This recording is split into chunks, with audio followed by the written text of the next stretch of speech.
did you feel speed? I was in her tummy. So she was pregnant. Oh, And she was riding a bike, not that she was in a car.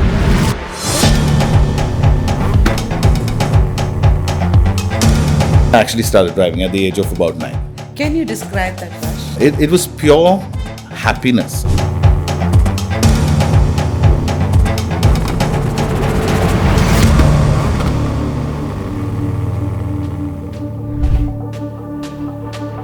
To become a really good race car driver, one of the most important things you need to do, learning that art of how to control that aggression is what is going to make you really good or set you apart from the rest.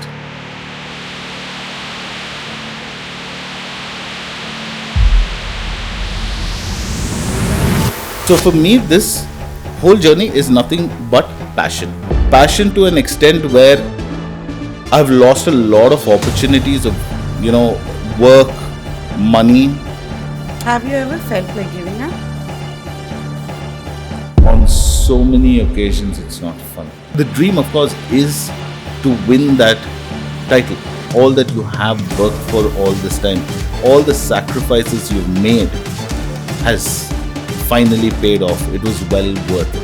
Initially, when I did win the title finally, it took so much for me to actually sink in that I would actually won it. In racing, you wear on that helmet, the rest of the world shuts out. What you can learn from losing, you can never learn from winning. Right? I started my career when I was 22, 23 in a car. Okay, I won my overall championship at the age of 42.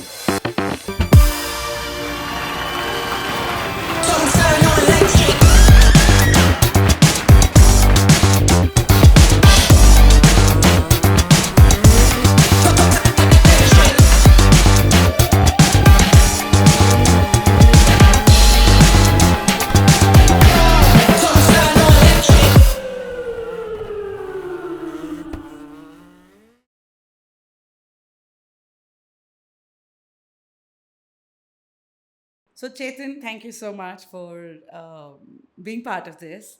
Looking forward to a lovely conversation. Pleasure was mine. Good to start? Let's go. All right. So, I want to go to the beginning. Okay, it's not like your bio beginning, but just the beginning of where did you feel speed? Okay, so it's a funny story because every time I say it reminds me of mom. Because dad and mom were, they love the sport as much. And the first time I actually felt speed was when mom was about 7 months pregnant and she actually took part in one of the races. She was doing a drag race, okay, an official drag race at the Sholavaram races. So I was, about 7 months old when I actually felt probably that adrenaline. So, you were in the car? No, I was in her tummy. She was pregnant. Such a googly happened to me now. Oh, shit. Yeah, so she was pregnant. Oh, And she was riding a bike, not that she was in a car. Oh, wow. Wow. Tell me a little bit about your parents. Yeah, so like I said, they had the need for speed themselves, and mom used to love riding the bike more than dad did. So in a rally, you actually need two people: a person who rides and the person who navigates the person, right? So mom used to ride, and dad used to navigate for her. Wow, okay.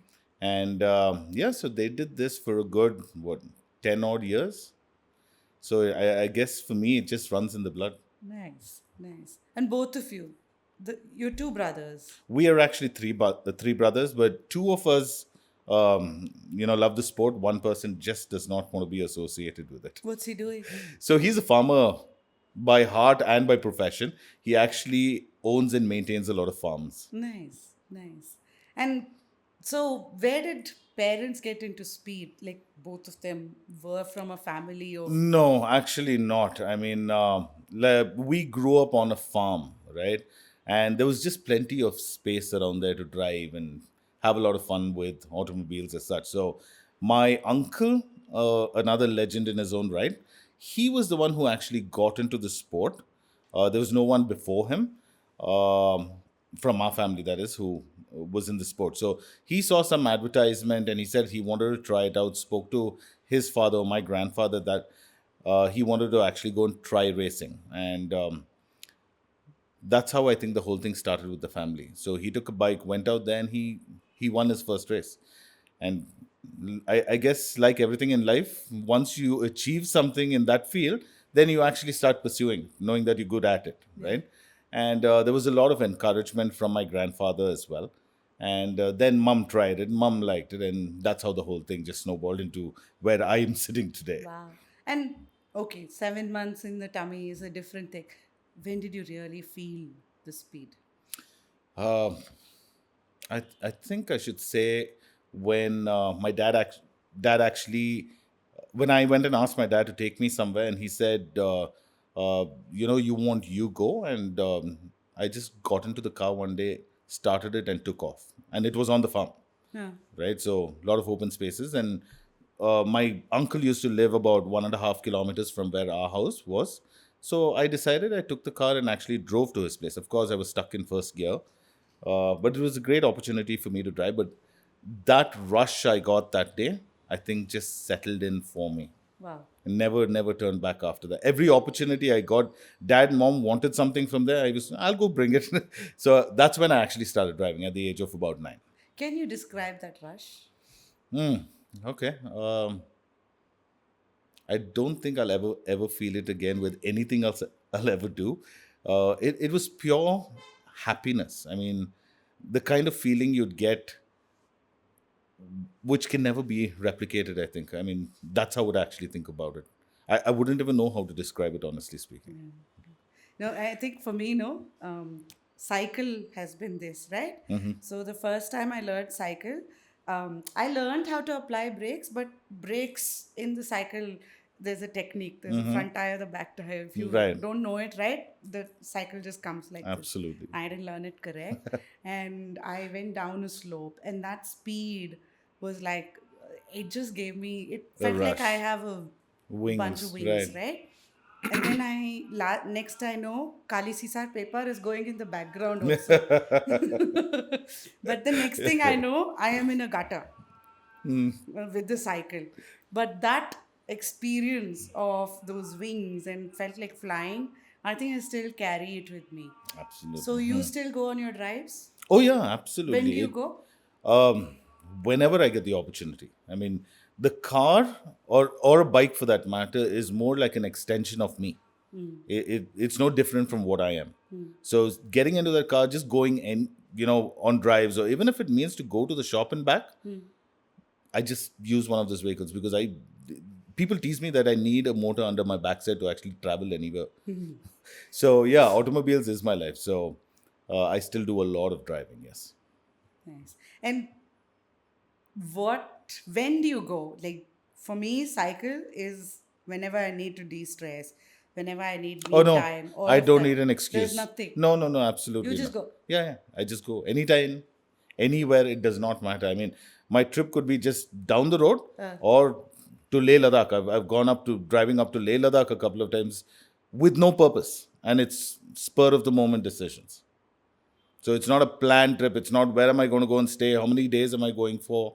Nothing. Just get into my car. I usually have stuff packed in my car. I have a little stove in my car.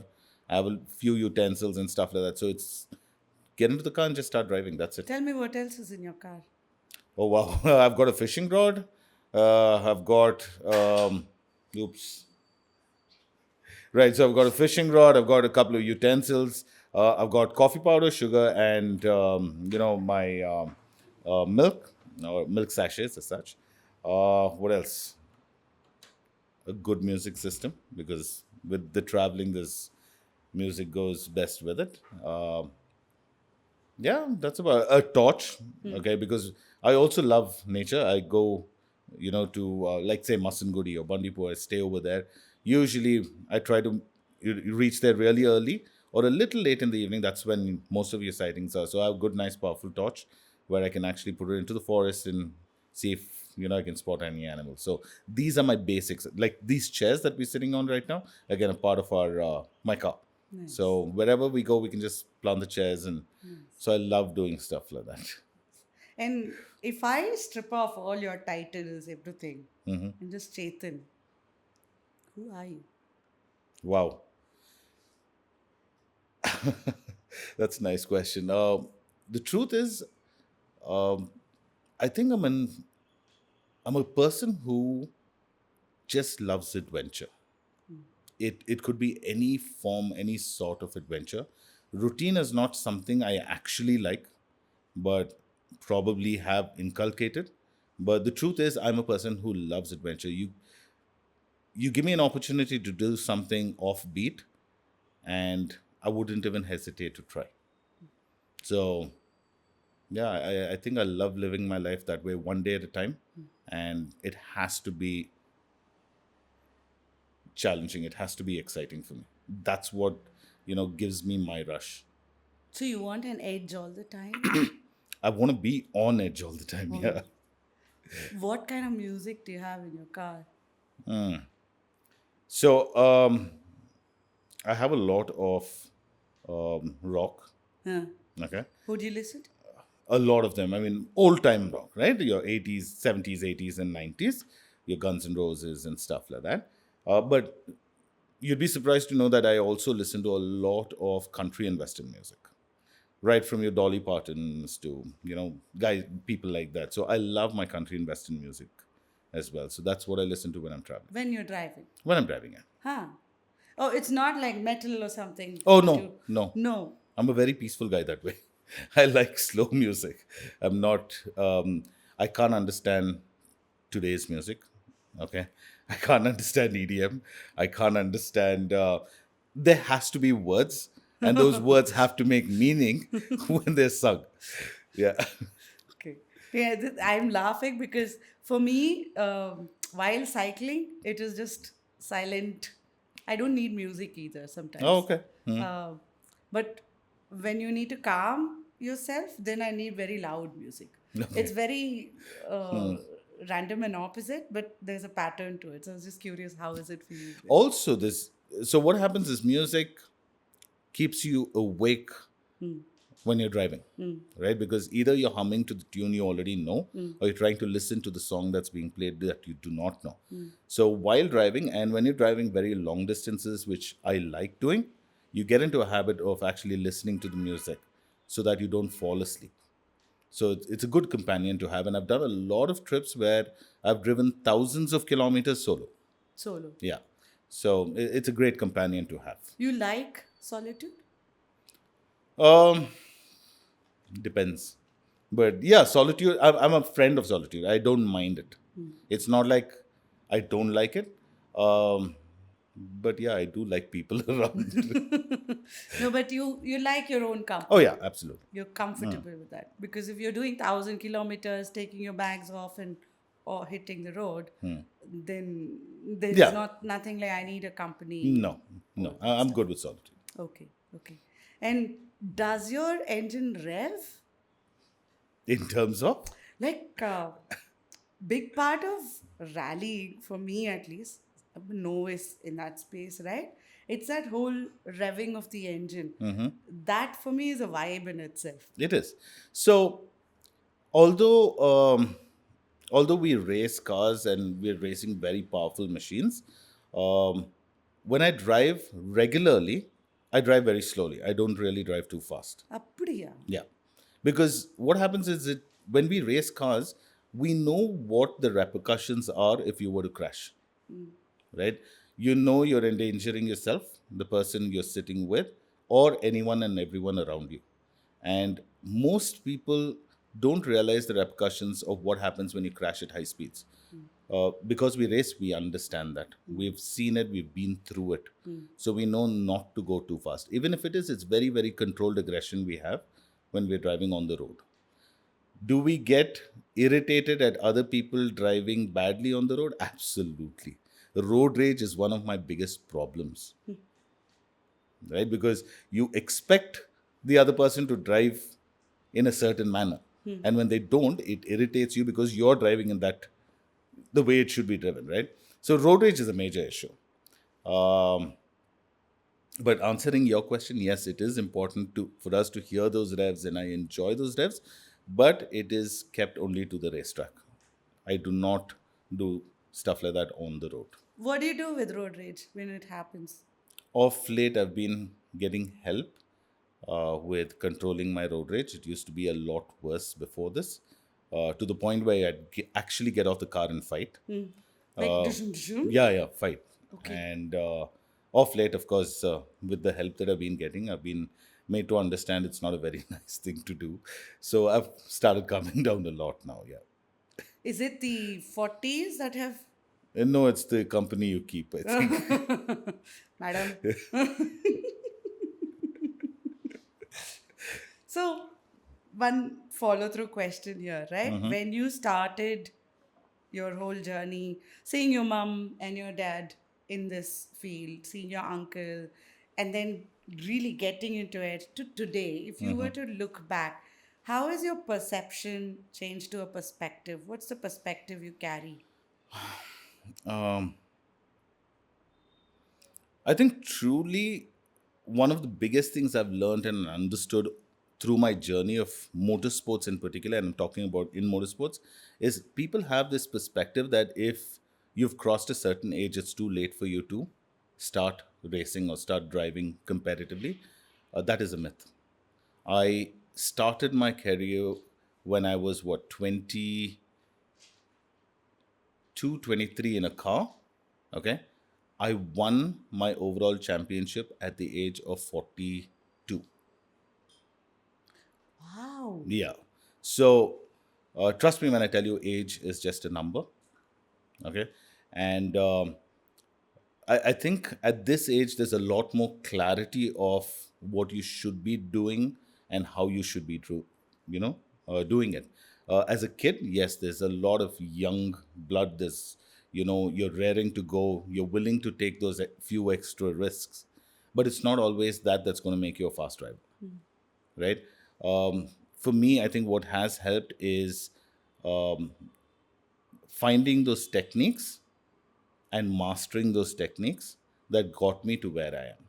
In the entire history of Indian motorsports, I think there have been about 12 overall national champions, out of which I have the privilege of being one of them. Wow. What And an this honor is to be sitting here. Thank you. And this is over a period, we're talking about national champions over a period of close to 50 years or 40 odd years. So, getting an overall championship is extremely difficult, right?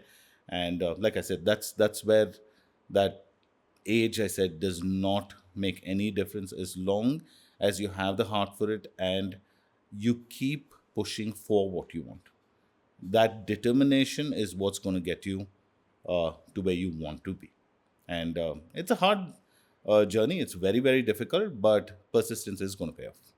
So, if you were to talk to your 21-year-old self today, that 21-year-old is starting, what would you tell that boy? Absolutely, to calm down, relax, and trust yourself. That I think is what I would actually tell my 20-year-old. Why trust yourself? Because at that point there's so much of self-doubt. There's so much of doubt within yourself as to whether you can do it or you can't, or whether you should pursue it or not. Because at that point, you're at split roads, right? You don't know whether this is something that you can afford to pursue or not. Is it worth taking the risk or not? So yeah, that's the reason I tell him to trust himself. Money in this whole game, Okay. how has it played on your mind? This is a sport that does not have money in it. Oh, does not? I thought there's a lot of money. Well, you do need to spend a lot of money, but you're not going to get back too much, right?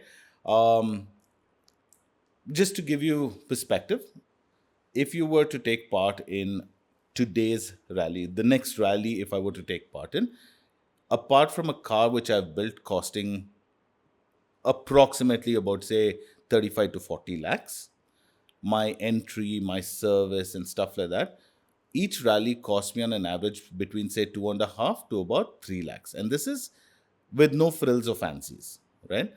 And if I were to finish that rally and come first in that rally amongst the 70 or 80 people who are going to take part, the cash prize would be 1 lakh rupees.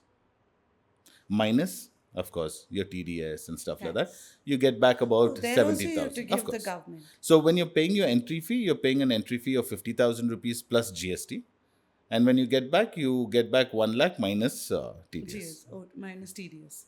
So, yeah, that's how it kind of works. So it's not like a rich, like it's expensive, but it's not like rewards are that Okay, so equalized. there is a flip side to it, of course. If you do it for long enough and you get really, really good at it, there are opportunities of sponsors coming in and supporting you with this whole thing. Because what happens is, it's like a business, right? The amount of money you put in, the amount of time you put into something like this, you will get good at it eventually, and then people would be willing to, bet on you, put their logos on your car, put your logos on, the suits you wear on, so that when it does come in the newspapers or if it's televised, they get to get publicity through this entire thing. So there are probably 0.5% of the people who race actually get sponsors. That's it. That's it. Who are the sponsors here?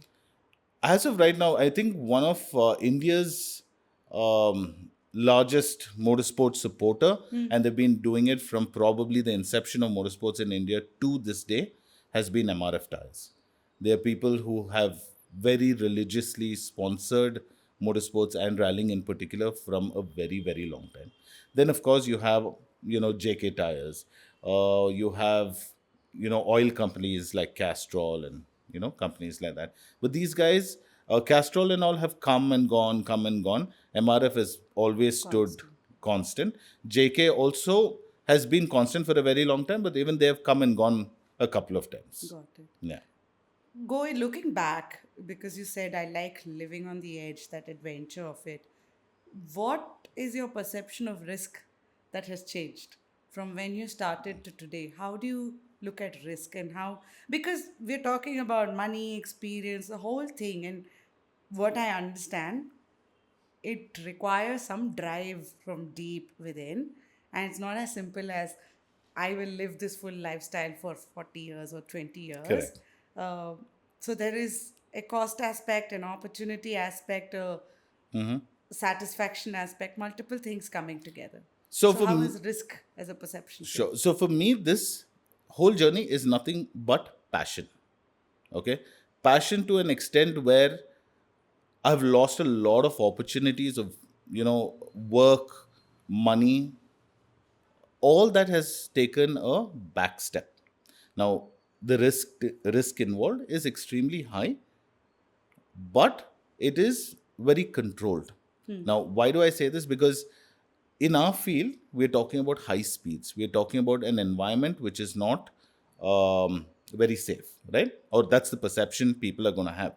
But what they don't realize is when we do drive at these high speeds and stuff like that, we take precautions in terms of the equipment we use. Now, for example, when we drive the cars that we drive in a rally, it has a roll cage in it, completely built.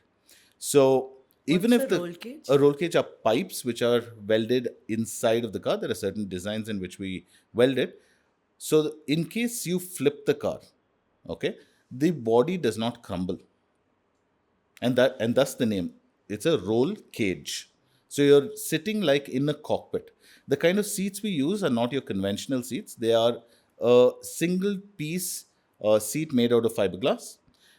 And these seats do not recline, these seats do not bend. So it's called a bucket seat. So once you sit in, you're in a position where your legs and back and everything is pretty much protected. And even the seat belts that you wear are not like the regular 3-point seat belts. We have a 5-point or a 6-point harness. Two of the belts come from the side, 2 belts from over your shoulder, and 2 belts from under your legs. So once you sit in that car, you can't move an inch. Right? The only movement you will have, and of course, when we wear on our helmets, we have something known as a Hans system, which is the head and neck restraint system. So there is no whiplash. Even if you were to topple or bend, crash, there is no whiplash for your neck. So we are completely protected when we are sitting in these cars. We're not taking just street cars trying to go and drive absolutely rash on on the roads, right? So it's a very controlled environment that we race in. And statistically, I think more people die falling down in their bathrooms than in motorsports because of the kind of safety that we actually, have when we drive these cars. So it's not a madman sport. It is. We have a governing body uh, in the world. It's called the FIA. Under the FIA, India has its presence called the FMSEI, which is the Federation of Motorsports Clubs of India. And under the FMSEI, you have various clubs in various cities, Cities. and these clubs conduct the events under the guidance of the FMSEI. So there are very, very strict rules that we have to adhere to when we take part in these rallies.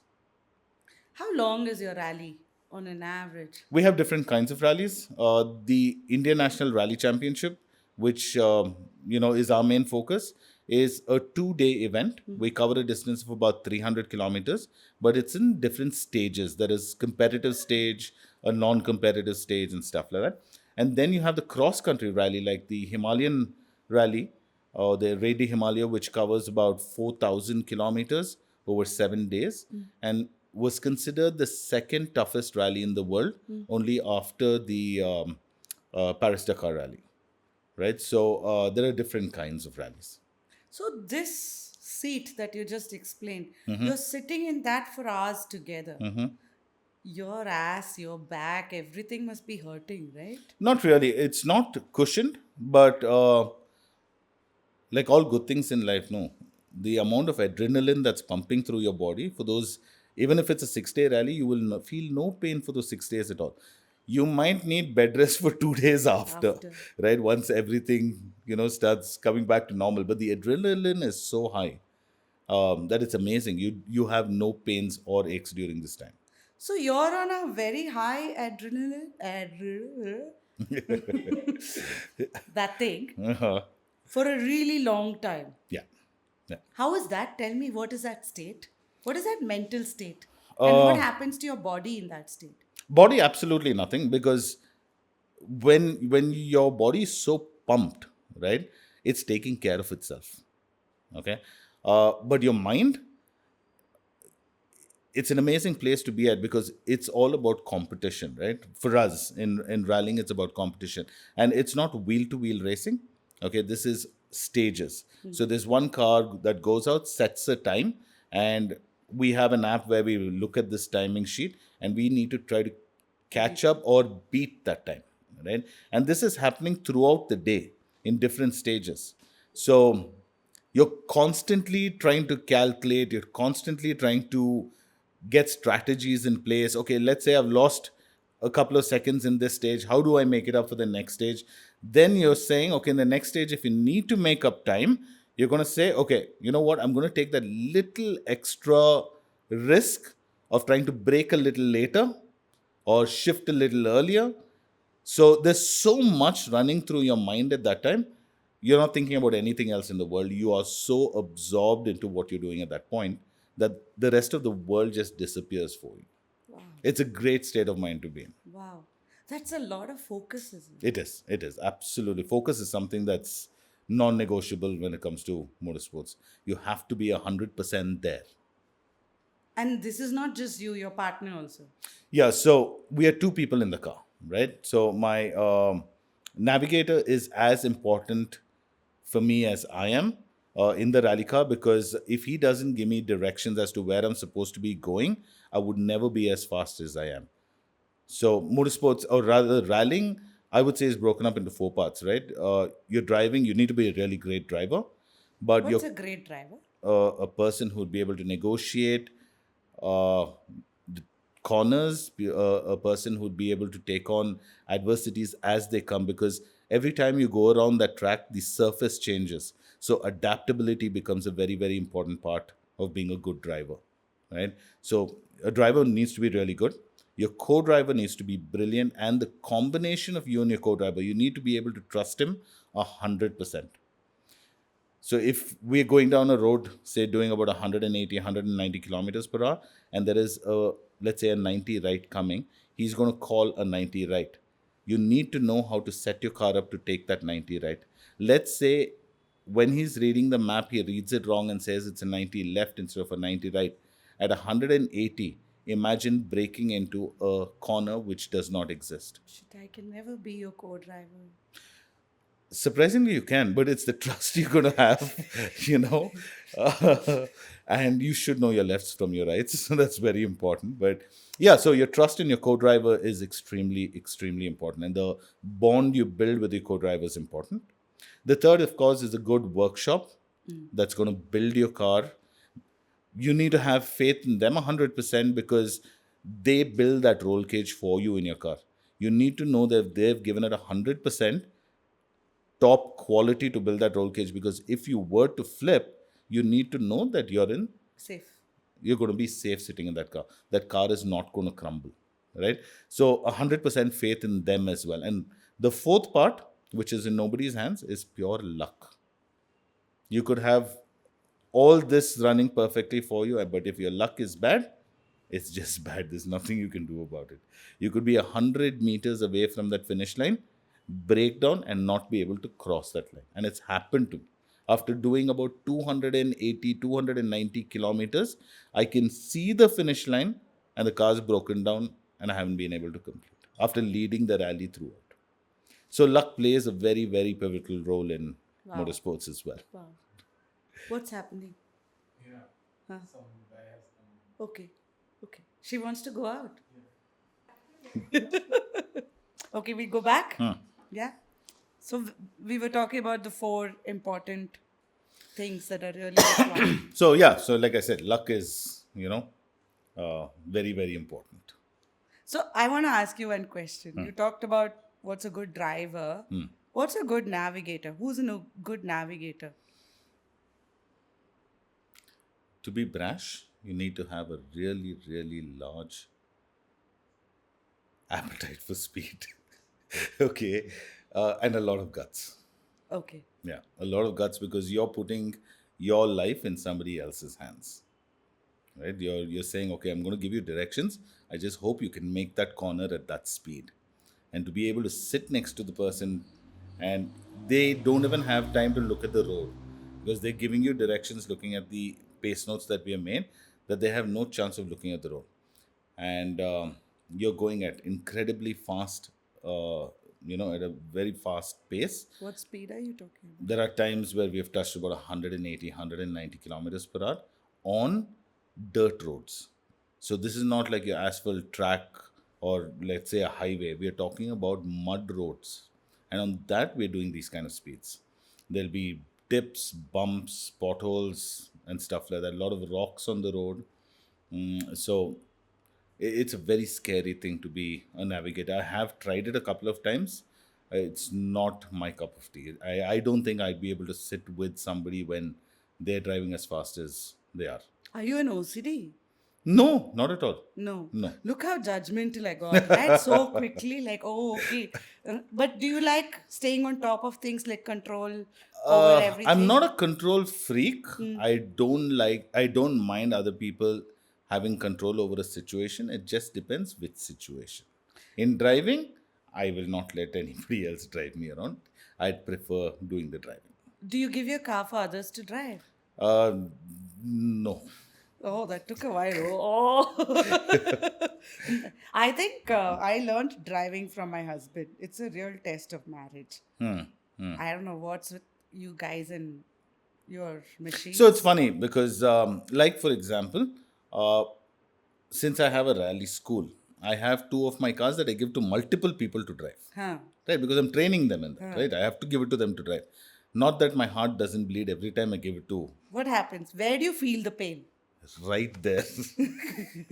Right? So, yeah, but we maintain the cars, of course. And there are times where students crash the car. You learn to start living with it. You start learning that, hey, this is a part of the journey you've decided to take on. Be okay with it. Right?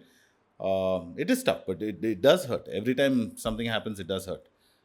Then, of course, there's the personal car. That usually is a no-no for anyone to drive. Um, there are some people who threaten you, and you have to give it to them. Otherwise, you're not going to live a happy life. But yeah, so you live with that also. Yeah, I think you found a right balance here. But I have a follow through question here, right? Like, when it comes to having a navigator, each one is sort of giving your life the thread to control your life to the other person. Like, you are you're relying on the navigator giving you the right directions. He is dependent on you on taking the right feed and doing the right things. So Absolutely. it's like a joint contract of Absolutely. sorts. That's why right at the start I said the kind of bond you build with your navigator has to be a bond of 100% trust. You need to be able to say that person's not going to goof up, Describe how trust feels for you. knowing that the other person's not going to goof up to start with. Because okay, just to give you perspective again, when the year I won my championship, that year my navigator was my youngest brother. Right? It was the first time in the history of motorsports where two brothers actually won a championship. But that year, so you could understand the kind of faith I had to have in him to be going as fast as I was going and not have a worry in the world saying that I know he's not going to mess up. So we have these little tricks. Everyone does mess up, right? As a driver, I'm going to mess up. As a navigator, he is going to mess up, especially when you're doing a championship and you're doing so many rallies, unknown terrain. And like I said, every time the terrain changes. So we are bound to make mistakes. So we came up with the small little tricks of the trade, kind of what I'd like to call them, wherein if he loses his notes that he's calling out, he'd say, you know what, watch and drive till I tell you. And then we would have had these small little markers we would have made for ourselves while doing the reconnaissance. So he'll say, okay, watch and drive till a hut on the right. So that way I know I've eased off on my pace. I'm taking it slightly easy, being a little cautious while driving till I can see a hut. And he, on the other hand, would have said, okay, the hut is here. And then the next step he would find automatically. So these small little things, you have to adjust. You have to, take his good and bad. He has to take my good and bad. There are times where I've gone off the road, right? Because I've tried to take that little bit of extra risk, probably not had enough place or time to brake and would have gone off the road. That's a huge loss of time for us. There are times where we have crashed too, right? Yeah, there was this one incident that happened wherein he kept telling me the previous night we had a little problem with the car and we were trying to get the car ready and we hadn't slept till about 3 or 3:30 in the night, and then the next day morning our flag off was at 7, so we hardly got any sleep. And we're driving and we're doing, we must have been doing about 130, 140, and he kept calling to me saying that there is a pretty sharp left coming up. So our lefts are numbered based on the degrees, right? So a 4 left or a 5 left means it's pretty sharp. So he would have he kept on calling out to me saying 4 left coming, 4 left coming. For some reason, because of the lack of sleep or whatever it is, it just did not register in my head. Right? So I've come and taken that corner. I couldn't make it through the corner. We've gone off the road, toppled twice. Shit. That's because, again, 100% driver error. It was not because of the navigator. It's because it just did not register for me. So as much as we'd like to say the other person's at fault, we need to start learning it is our fault as well when we make these mistakes. Fortunately for us, there were some people around who came, pushed the car back on its wheels. We continued the race and we finished. If I'm not mistaken, we were on the podium. We didn't win the race. I think we finished third or second. I can't quite remember. But yeah, so that, and of course, now after we flipped and came back, he could have gotten scared and said, you know what, now I'm scared because it might happen again. But no, he had the same amount of faith in me as well, right? And the trust that he put into me, saying that it wouldn't happen again. And we went on to finish that race. You didn't whack your brother, As a kid, definitely yes. but not there. No, it was my fault. How could I whack him? I still back my sister. But I think what I'm also hearing is you need to be a great listener. Are you? You need to actually multitask when you're driving, in a rally at least, because there's constant chatter in your ear From where? with the helmets, right? The helmets have the intercom system. So your navigator is giving you, instructions as to which the next corner is, if there's a jump coming, if there's a dip, and things like that. It's non-stop. Then there's a lot of sound coming from underneath of the car because of stones hitting the car underneath under the chassis, and you're concentrating on driving.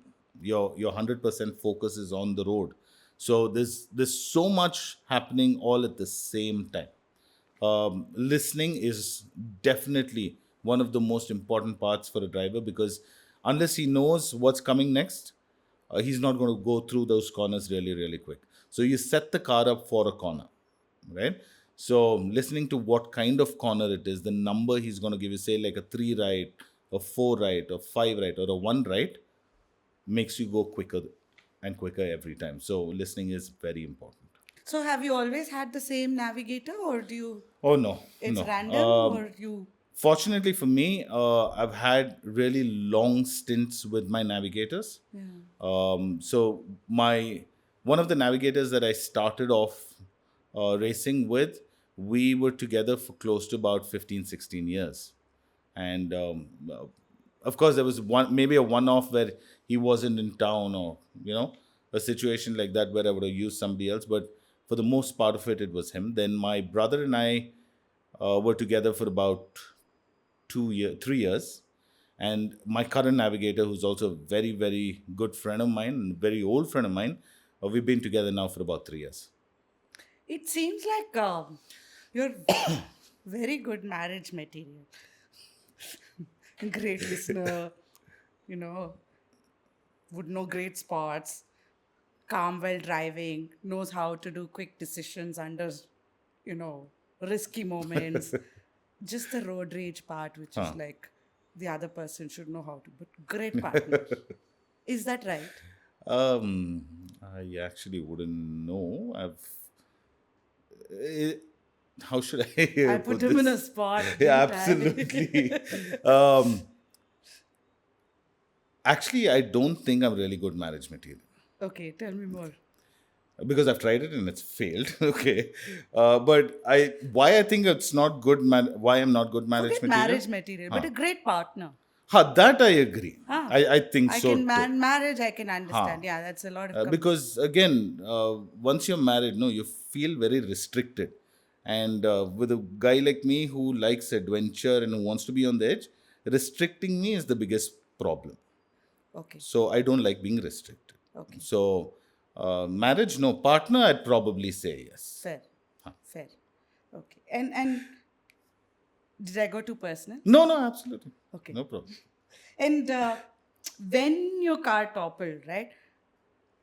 What happened to you? What did you go? Like, I've always wondered when the car topples and all this happens, what really goes through you? I'll tell you. Like the mind and the body. Exact thought in my head. Shit, I'm losing time, I'm losing time, I'm losing time. Time. That's all that happened. Yeah, because you're on the clock, right? You're racing.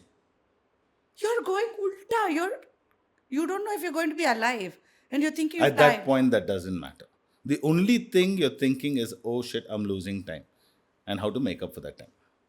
When I do show you the video of that topple, you will, the onboard footage where you can see my reaction, you will see that it's instantaneous. Okay. And there's one particular video where, again, onboard, I'll show you, where we are flipping, or rather, I'm flipping. This was an autocross, so I was alone in the car. I'm flipping, and before the car lands back, I've already put the car in gear. I'm revving to go. How do you put the car in gear when it is? Still, you'll see it on board. It's just No, but tell me, A, B, C. Like a woman here sitting, car is ulta pulta. It's a stick shift. correct. Dude, how? Listen, I'm a good driver. I used to drive a Thar. But this is beyond me. Ulta. What are you pressing? There. So your leg is on the clutch. Huh. It's already popped into gear. You're just waiting for it to land so you can release the clutch. So you go into first gear while midair. Yeah. And then as soon as it lands, you're pressing on the accelerator and changing gears. That's it. Fuck. It's already on accelerator full. Even you can actually hear the car fully accelerated, just waiting for it to land to take off. That's the kind of instincts you develop when you're driving. Do you have And women? for as long. Do you have women race car Of drivers? course, of course. In fact, personally, through training itself, I've trained quite a few women in in the art of drive racing cars. There is one girl who currently is driving internationally. Yeah, and doing really really well. She's like the last couple of rallies that she drove in India, she was amongst the top 10, top 12. What's her name? Pragati Gowda, right? Then you have another driver who started driving internationally this year. She's from Pune. Her name is Nikita Takle. Again, a very, very quick driver. She's won a lot of autocrosses, been the fastest driver of certain races or certain meets that have happened. I'm currently coaching a very young, talented girl. She started driving on the racetracks, and her name is Tarushi Vikram. She's all of 20 and fabulous driver. Vikram Matthias is. No, not Vikram Matthias. This is another Vikram. Acha. Okay. Vikram Narendra from Chikmagalur. Okay. Yeah. So his daughter, he used to rally as well back in the day. So his daughter, I've been training now, and she's already done 2 rallies. This one-off rallies. This year, she's doing the entire season. How are they different from other female drivers? Different than it's just that they've taken the time to come learn and train. A lot of the other women drivers don't take the sport very seriously, and because they don't take it very seriously, they're not as good as probably these 3 girls, because they take it seriously. Fortunately, they have families who are supporting what they want to do, and they're doing extremely well. What is taking seriously? You come to the field for practice more regularly, Correct. be more. Correct. So it's like I said, it's like any other sport. The amount of time you're going to put in is going to show you better results. It's practice, practice, practice that's going to get you there. Have you been in a moment where you're winning and one moment everything's gone? Not once. I think on many occasions it has happened. Many occasions. In fact, the year where I won my championship, like I said, luck can play a very pivotal role. I think that year luck played in my favor. The Through the entire season, I was doing really really well. There was a lot of competition, of course, and it had come down to the wire when it came to What's the the last, wire? as in the last rally. It had come down to the last rally, where would decide whether I would become the champion of that year or not.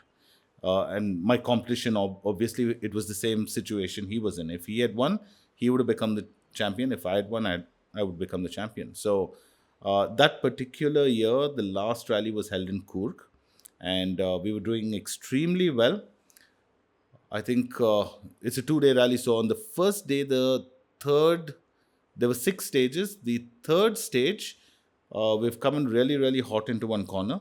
There was a slight bump. Didn't negotiate it correctly, hit the bump, and we flipped the car. And it got back on its fours, but we had lost one wheel, so we could not continue the rally that day. Fortunately, in rallying, you have something known as the super rally format, where you can come and join the next day. Of course, you get a huge time penalty where you cannot really make up for that and try to win the rally once you've lost that. But you get points for every day, being the fastest of the first day, being the fastest of the second day. There are certain points you garner. So we got back into the driving seat on day 2. The car was in really bad shape. The service team worked the entire night just to get that car back in shape. We have begged, borrowed, and stolen parts to put that car back together that night, because you're in some remote area in Kerala. We had to, in fact, from a standing Polo, they have removed the windshield and come and put it onto this car. Right? So Mallu boys. Really cool guys. So nonetheless, we started day two, and I think it was the last stage of the day, and there was no way we could make up for the time we had lost the previous day with the flip, and we knew we had resigned to the fact that we were going to finish second in the championship, and between the end of the race, there is you have to come back to the service area and park your car there, and that's when your race is finally over. The guy who was my competition for that year, he had an issue with his navigator, who was, I think, he had altitude sickness, and the navigator fell asleep and he lost his way coming back to that parking lot Oh, and came in late. And because he came in late there, I won the race wow. and then won the championship. So How can sometimes you luck. sleep? I mean, you're going through this kind of speed. And how do you fall asleep? Or you can, I mean, once you're used to those rally cars, it's like, Oh, it's like a soothing yeah, sound. it's a soothing sound for us. Yeah. Yeah? Very soothing for us. I mean, imagine on those bucket seats where you can't even recline it, you can actually fall. I sleep really well in a rally car. I am thinking that every part of you here must be hurting, but you are saying it's so. So what relaxing. we do is there's a lot of um, core strength that I would like to say that we possess as rally drivers.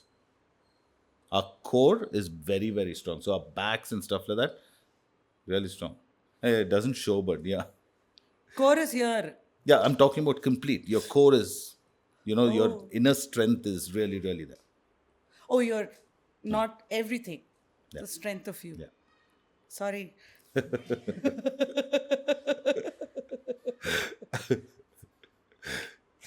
I'm learning. Women as drivers. What's your take on them? Well, I'm training them, so they are good.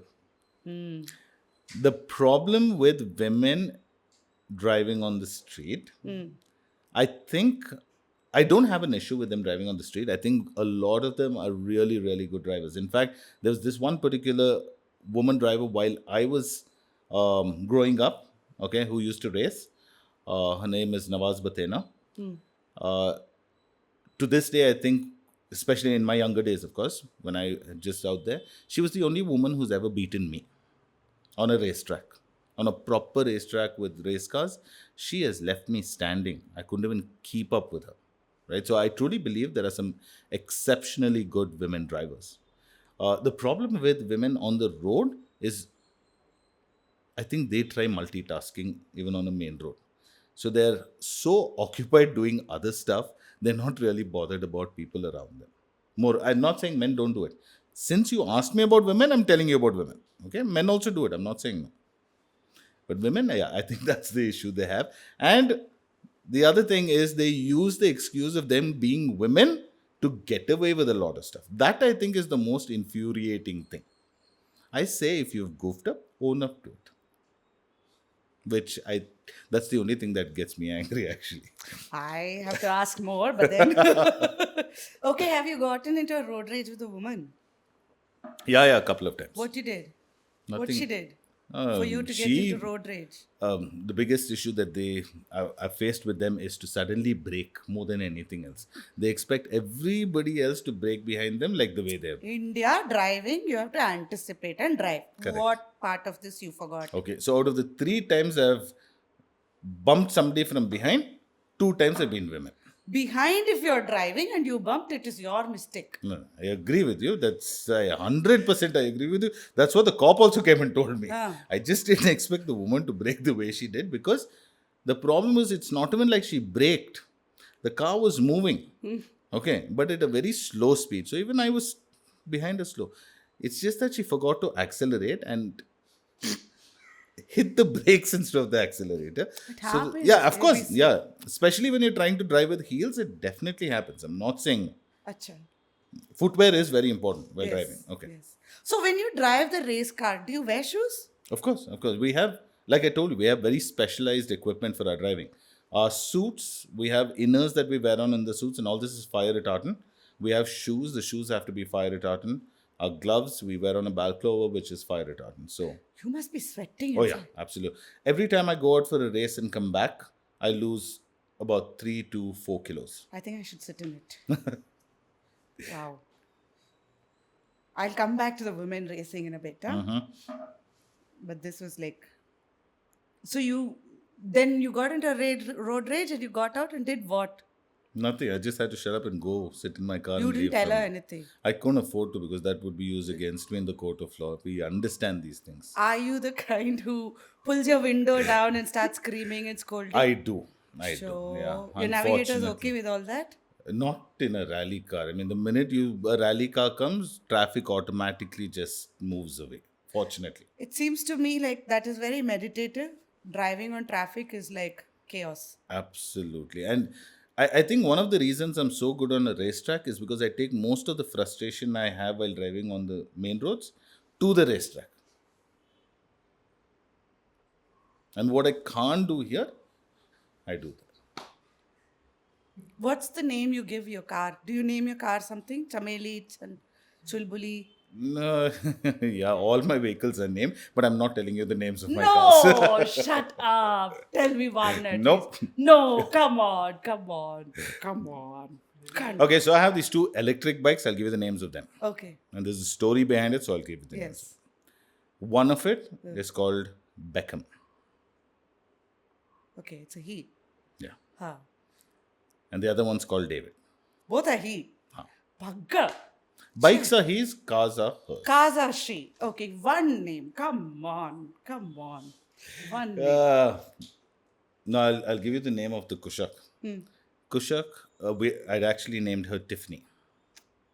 As in breakfast in Tiffany's? Yeah. Tiffany. All imported names. Huh? Aye, all important. You know Chameli, Chulbuli, Purushottam. No. Like the duster is called Flora.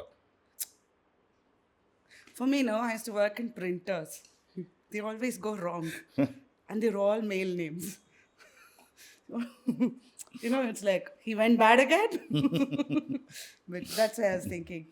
So, what was your hardest race? The toughest race I've had. And why? Oh, I want to know what part of it was like really hard. I'm trying to figure out which was the toughest because all of them are really, really tough. Okay. But I think one of the toughest rallies I've done is which one would it be? I'm thinking.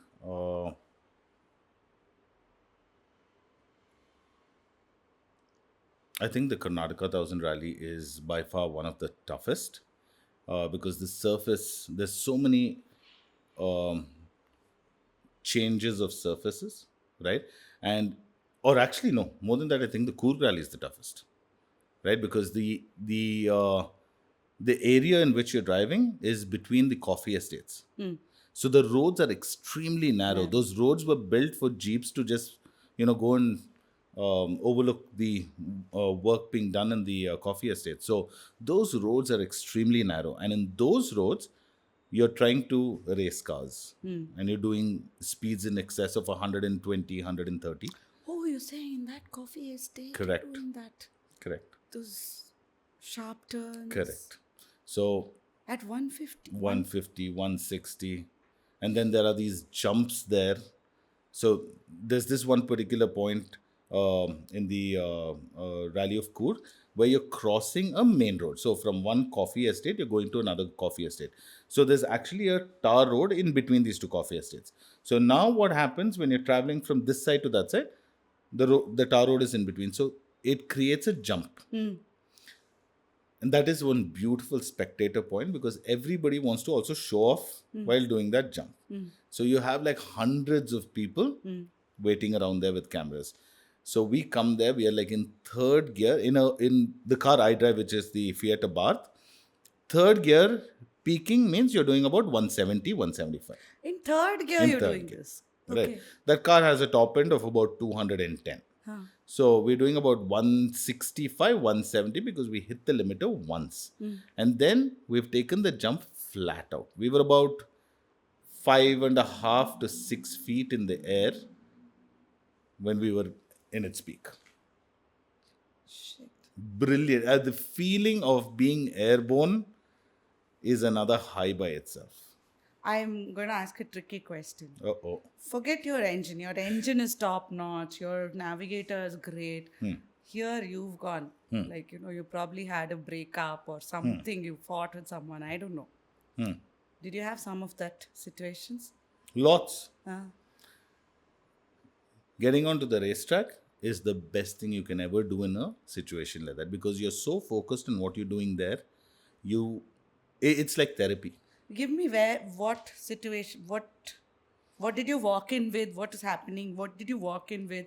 What was that race like? I wouldn't be able to give you an earth situation that I've been in, and there are always so many things that are at the back of your mind when in life in general, right? Bills to pay, work to do, and stuff like that, and tougher situations, like you said, probably when you've broken up, you've lost somebody, whatever it is, right?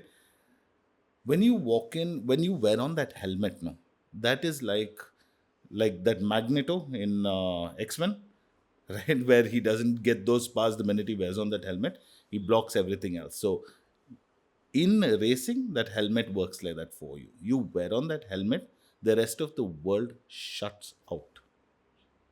You are in your own little world the minute that helmet comes on. You're like a warrior once that helmet comes on. It's a mind-blowing feeling to actually be so involved, so captivated in that world that nothing else matters. How long can you focus? We can go hours Like focusing 4 hours, 5 easily. hours. Yeah, with 100%. I'm telling you, you walk out sometimes with a headache because the amount of focus you put into what you're doing is that intense. You drink water while driving? So yes, we do. Hydration is very, very Would you have important. We pipes? have camelback bags that we have. We also carry bottles of water with us. So And where do you? so we have a straw that comes in. We connect it onto. This. Oh, that we have to wait for every stage to finish, and you're sweating so profusely. Sometimes you don't even have to go. You just. Yeah, you're sweating it out. Oh, that way. Yeah. I see. Not like. Not in the car. Have you shat in your pants or peed in your pants while driving? Fortunately, no. But I've there gotten are- very close to it, but no, I haven't. Why would you shit in your pants? Because you're in, like I was telling you, the situation where we flipped, and there have been places like in Chandigarh, you're really scared to flip, because if you flip there, you're not just flipping twice, you'll be going down 100 feet. You don't want to be in one of those situations. Your mom must be praying a lot, right? Right? A lot of prayers. Who Oh, prays absolutely. a lot? For you? Everyone. I mean, the whole family does. So, girls, when you do all this, there must be a lot of admiration of Chetan. Huh. How does that make you feel? Doesn't matter. Being. Hey, poda. No, What honestly. doesn't matter? Hey. Guy, girl doesn't matter, because they're appreciating you for your talent. Hey, no. It's different. Not really. Hey, Not really at all. hey. Chetan, give me some. Have stuff. I used it to my advantage? I'm not saying no. How have you used it to your advantage? Thou walked into this, didn't thou? How have you used it? Well, you take a girl out for a drive. Huh. When I did it in my current relationship, I tried the same trick. No, it doesn't work. And she was like, "Oh my God, what's this bucket of nuts and bolts?" Right? So it doesn't always work, but it has in the past, right? You take a girl out in this car, and it's like all boom, boom, lot of noise. You do a couple of donuts on the road, and you kind of impress the girl. And they get impressed. Of course. Bloody girls. Ha, raise the bar. Correct, no? It got raised so far, they called it bucket of nuts and bolts Good. recently. I'm so happy. I'm very happy with that. So, in all of this, letting go of ego, stepping out of comfort zone, you've been in competition. Like, competition is one. I come from a sports sort of a thing, but not in active sports. Like, I didn't get into universities or colleges because of my sports thing, but sports has been an integral part of my journey. And sports teaches you a lot of life skills, but the most important thing is competition Right. and being your personal best, because at some point you will lose, and Correct. somebody will not always be there to motivate you. You need to figure out yourself to come out. Correct. But it also is sort of some bit of ego kicks in about yourself. It's required sometimes in the whole pepping up process, Absolutely. but at the same time needs to be balanced. How is ego for you? Fortunately for me, I'd like to believe that I don't let ego get the best of me. How do you do that? Um, I I don't know. I rational it out with myself, I guess. Okay, because and this is what I think this comes more because of the amount of training that I've been doing with a lot of people. I preach it to them. I tell them that hey, you should also be a good loser. You cannot afford to be, a bad loser. So when you're telling this to so many people, when you're telling them to behave a certain way, you need to behave that way too. You Need need to to walk. set, Need to walk the talk. yeah. And that's kind of helped me. I think even my driving has become so much better. I've become a much better driver purely because of the amount of training that I have been doing, because it teaches me so much more. And that's what I tell a lot of these kids who are helping me in my rally school today to train. I tell them that you will become so much of a better driver when you start helping other people learn. It's pretty much like a teacher, Yeah. right? A teacher would be so good if they actually started practicing what they were teaching, but they have chosen to actually teach, Yeah. right? Especially science and stuff like that. So fortunately for me, it's a little different because not only do I teach, I also race myself. So I actually put all that I'm teaching them into practice. And yeah, so ego and all that doesn't really um, it makes me feel really really good when I win. Okay, of course there is disappointment when I lose, but I take it as part of the entire process. What's the feeling when you win? Because you said it took about 20 years from your first starting point to really win, The overall like the championship, overall yeah. championship. What's that feeling to win? I think it's a sense of accomplishment. No, tell me more what happened to you. Yeah, like I said, when I say it's a sense of accomplishment, you truly start believing that all that you have worked for all this time, all the sacrifices you've made, has finally paid off. It was well worth it, right? uh, the dream, of course, is to win that title, and you've been working so hard for that. So initially, when I did win the title finally, it took so much for it to actually sink in that I had actually won it. Right? It was so unbelievable. I think it's as good as an actor winning an Oscar. Right? For me, winning this was the ultimate achievement of my career as such. When was a turning point from being a competitor to I need to start teaching? When did that start? I think at the point, see what happened was there was when. So fortunately for me, when I started, there was no trainings. There was nobody actually formally training anybody, right? You didn't have a coach. No, of course, no. I did not have a coach. It was all through trial and error. Fortunately for me, I had that natural gift to be able to drive really quick. And on my debut rally itself, I came second. I came in second place, which nobody actually could believe for a new person, first time entering a race, to come second. After that, there was no turning back. And the equipment we used on that first race was not really up to the mark compared to the other people driving that rally. So uh, there were a couple of people who stepped forward and said, "We'll help you," right? In terms of building the car, giving me better equipment and stuff like that. But training, still there was nobody training. So there were other kids who came up and said, "Hey, can you tell us how to do this?" And it all started off with me helping a few people driving and a few tricks as to how to take corners and stuff like that.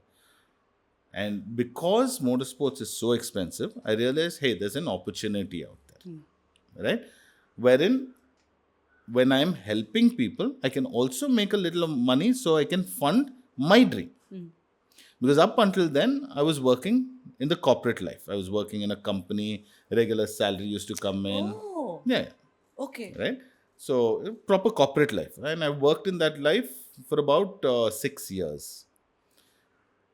Then once the rally school started picking up and started doing really well, I realized, hey, I can do this. This funds this, so I've created my own little ecosystem. Right. So then what happens? Kids will come. I'll train them. I charge them for that. Now they want to get into racing, so then they'll say, okay, can you build us a car as well? So then we build a car for them. So all throughout, we are creating that little bubble wherein it's sustainable for me to do what I love doing most. Makes sense. Now, have I made enough money to buy a house? No. If I was in that corporate job that I was working, by now I would have had a couple of houses. Do you have a house? No, I don't. I don't believe in actually owning a house, to be very honest with you. Not that the opportunity hasn't come, but I don't believe in owning a house. I think, again, it just ties you down too much, right? And the return on investment in a house is not all that great. And you're working so hard to pay for something that more often than not you'd want to move, but you can't, and you're getting tied down for. So I don't believe in owning a house. I don't mind renting. Even if the rent is high, at least you can move whenever you want, change of scenery and stuff like that. So coming back to that point, I realized this kind of funds what I want to do. So that's where the switch happened, where I said I can help people, and when they win races, no, the kind of pleasure you get is unmatched. And of course, they're going around talking to people and saying, hey, he's the one who trained me. That feeling is absolutely brilliant. The pride you get knowing that your student has done really well is brilliant. How long did it take for your first student to really participate in a proper competition and win? After he trained with us, so the minute they start training with us, the most serious, there are a lot of people who come in for this training just to learn to drive better also. It doesn't mean that everyone who comes to my school ultimately starts racing. A lot of them come for the experience of sitting in a rally car, trying out this sport. A lot of them come just to learn how to drive or handle a car in a dangerous situation, right? And then, of course, there are those few who want to continue racing. So a lot of them have finished the rally school, participated in races. More often than not, at least by the end of the year, they would have won one or two races. 1 year. Yeah, within a One year. year, like what, every weekend?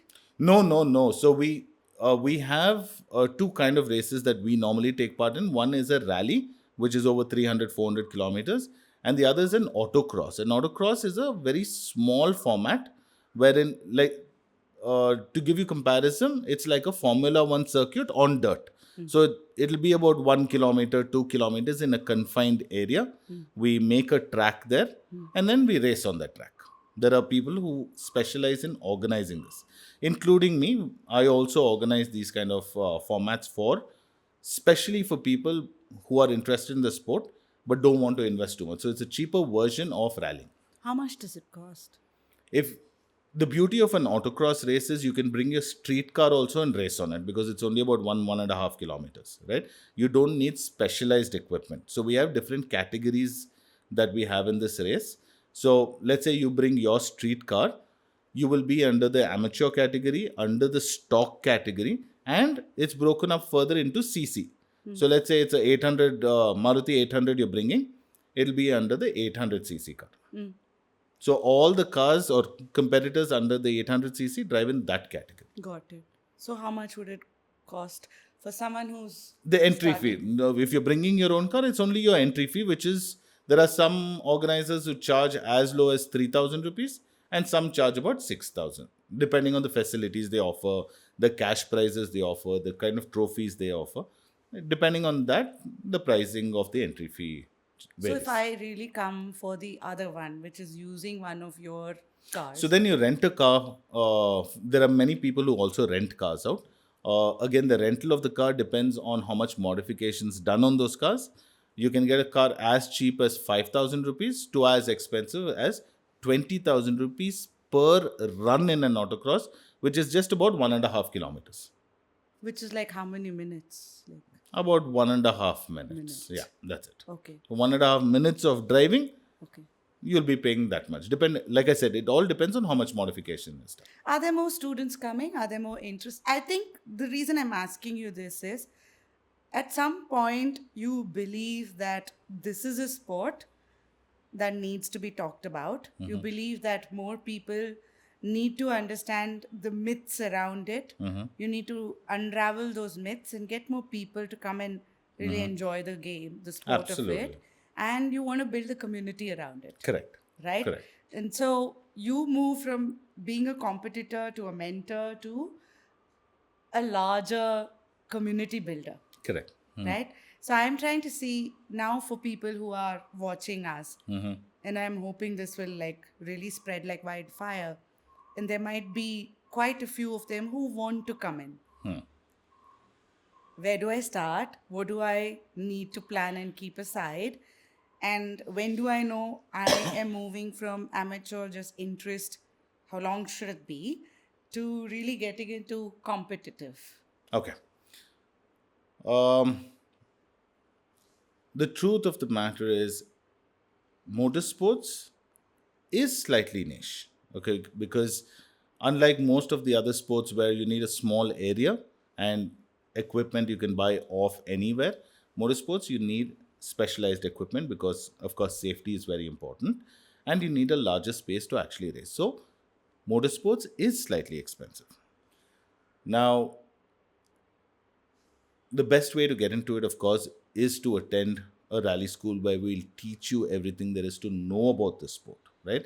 We give you your basics. Now, by attending one of my rally schools, are you going to become the next, national champion? I don't know. I don't think so. Because it also takes a lot of practice. What we can teach you in those 2 days is the basic. Then we have, of course, our plan is in such a way we teach you for 2 days. Then for the next few events, we handhold you. Okay, we'll help you rent the car, we'll help you at the race, we'll do a reconnaissance of the track, we'll tell you how to take those corners and stuff like that, and we handhold you through the first few events. Then if we see improvement in you, then we call you in for a level 2 training, which is a lot more intense, where now that you've already put what we have taught you in level 1 on the track, now we teach you a little more advanced techniques of driving, and that is your level 2. Now once you're done with level 2, then we take you into rallying. Now a lot of them want to get into rallying immediately, which we're okay with. If that's what you choose to do, you choose to do it.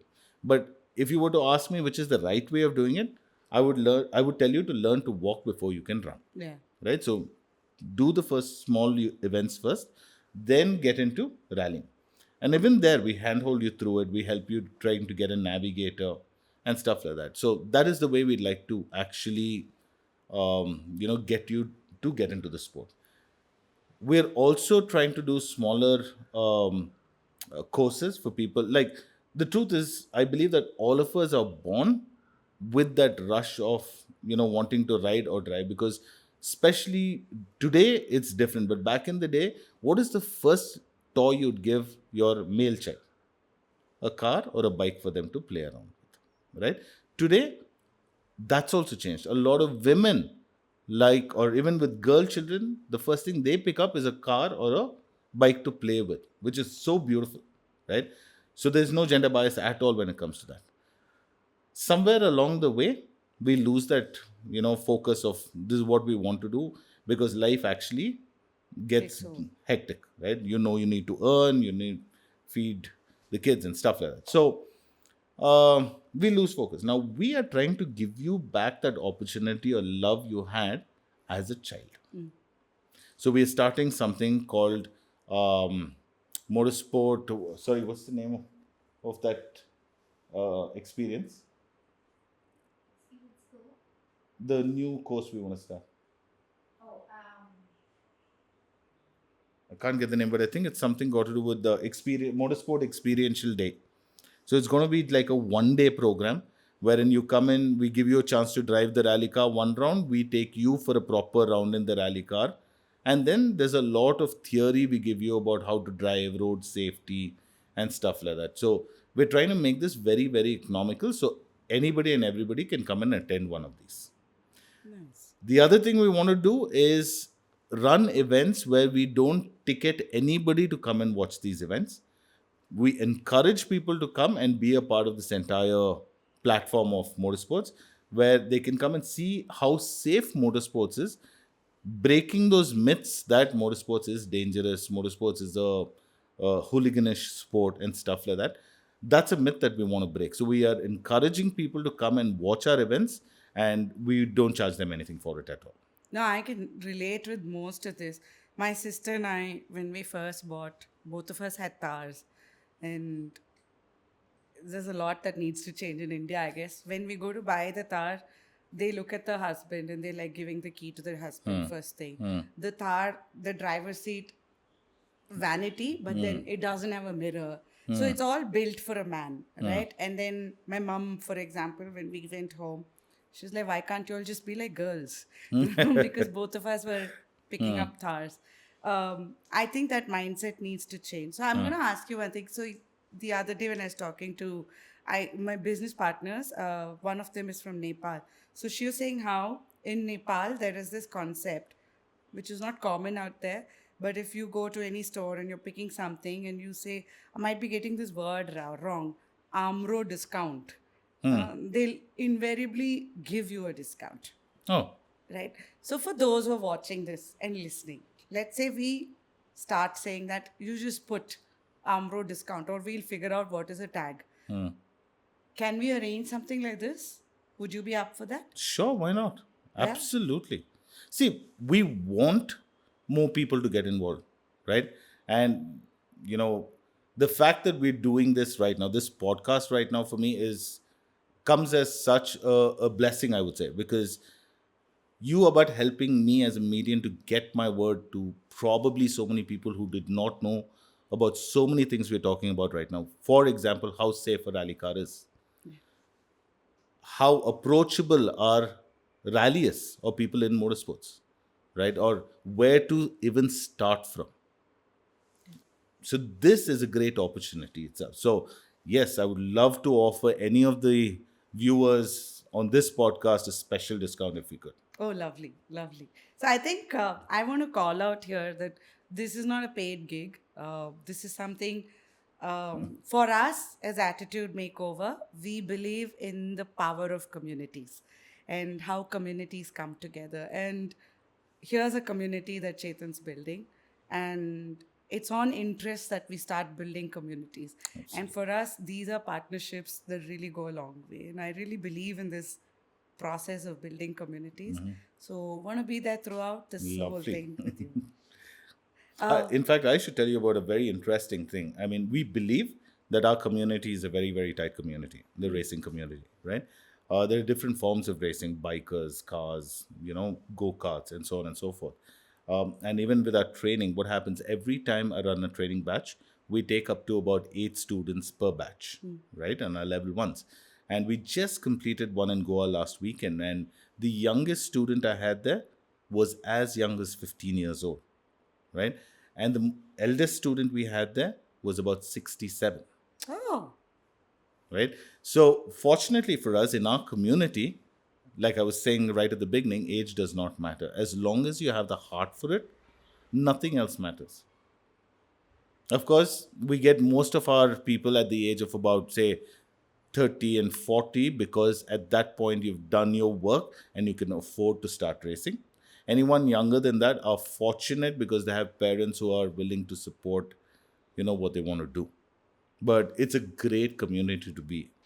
yeah. You have, like any community, people who are struggling to get there. Yeah. And then there are people who have already landed and who have enough to do what they want to do. Yeah. So it's very diverse. What we have is a very, very diverse. And the beauty of it, even though we compete against each other, in our community, I think the one biggest thing is we respect each other a lot. Because we know the kind of risk each person is taking out there while driving, right? Or riding for that matter. There's a lot of respect that we have for each other, even in our competition. Yeah, yeah, and I think I've seen this. Like my sister is not in rally but off-roading, and they are so thick. They don't leave each other. Like in the beginning, I think she was the only woman in that group, but gradually there are more women. But I've seen that they take care of each other, Oh, yeah. like, It's like a tribe. yeah, yeah. Yeah, it's a And beautiful belonging, I Yeah. think, is something we all feeling. need Strive to for, experience yeah. and strive for. So I want to ask you one: what do you notice emotionally in a new driver when you see them? In a new driver. Wow. When I train, right, I train on dirt, right? And when we learn how to drive, the one thing we learn is to have that car in complete control. If the car skids, it's a scary feeling. So one of the things we teach our new drivers and all that is how to come around a corner in dirt rallying. You are expected to throw the car where the tail or the back end of the car comes out in a skid. Okay, like it's like this. No, No. the wheels don't go off the ground. It just comes sideways like this, Oh. right? So when they do it for the first time Yeah. on their own, Yeah. the emotion that they go through there, Yeah. is unparalleled. You can see that sense of satisfaction that they could actually accomplish that and still not roll or topple or anything like that. I have to tell you this. So I did know driving when I landed in the US, but I think every woman should know driving because the kind of independence you experience is very Absolutely. different. So I had a Lexus, good car, right? And it snowed. And so there was ice. I was living in Philadelphia and I was driving on the I-95, I think. Might be wrong. But there's this layer of ice and I was going really fast. There was this Madonna song playing in the background and loud, very nice music. Suddenly, at a turn, the car went swing and I left my hand. Like, I'm like, ah. The car took over. Right. But in this case, you're saying, as you're driving, as you're going through that, you teach them how to maneuver through that, and that joy of experiencing that is a very emotional Correct. thing. And that see, teacher that's and that's student. what you brought up was such a beautiful point, because let's say you had come to one of my rally schools, you wouldn't have left your hand and gone, You would have actually been able to control that car, not put yourself in danger or anyone around you in danger.